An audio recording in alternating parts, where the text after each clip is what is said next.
Thank you for your coming. Mr. Popuna explained that the Companies Act, Public Trustee Amended Act, and the Will, Property and Administrative Act defines how to deal with shares of a deceased person. He said a share of a person is the personal property. Share of a person is a private property, one. And so when that person is dying, it automatically falls under the office of the public trustee. It should not be dealt with by the directors or anyone, not the beneficiaries too. If the person, the share owner, had a will, then the share will go as per what is in the will. But if he dies without a will, it automatically falls under the office of public trustee.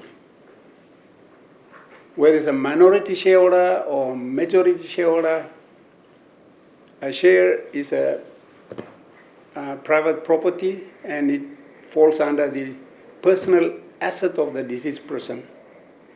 He further shared his experience, stating the legal process and procedures of dealing with deceased matters. Such altering the IPA records, changing the shareholdings directly.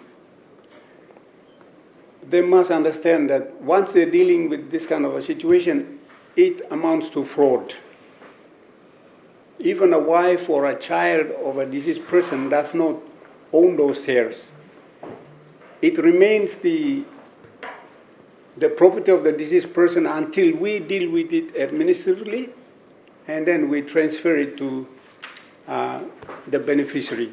That's the only legal process.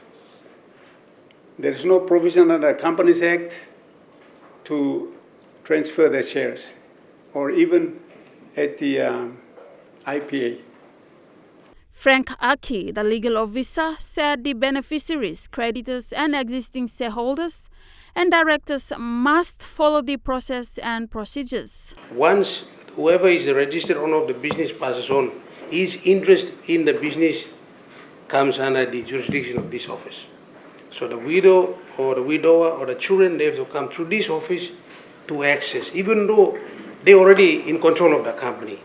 Like them being the directors of the company, they are the mind of the company. They're already controlling the company, but they cannot assume ownership of the company unless they come through this process, and then we properly verify them. If there are any creditors to the company, we settle the creditors, and then we will properly sell the company and then deal with the shares of the company, because the shares of the company belongs to the shareholder. Mr. Aki said company directors and shareholders have a duty under the Companies Act that when they are aware that one of the directors or shareholders has passed on, they have to report it to the public trustee. The person passes on, and that person is a shareholder or director of a company. By virtue of the Companies Act, the shares of the shareholder automatically, by operation of law, vest under the public trustee. So even the wife and the children, if it's a mom-dad company, the wife and the children have to come through the same process, through this administration process, to have access to the company or to the company shareholding. Some of the business people, they don't disclose every detail of their business to their families. So what happens is the existing directors and shareholders, they just deal with the shares and the interest in the company without disclosing it to the immediate families as well as public trustees. So we are doing it in the interest of not only for this office, but for the interest of the beneficiaries, who also ultimately will have a big benefit, or will benefit out from the shares of their late loved one who has contributed to the company, who has got interest in the company. So that's basically. Esther Gane, National EMTV News.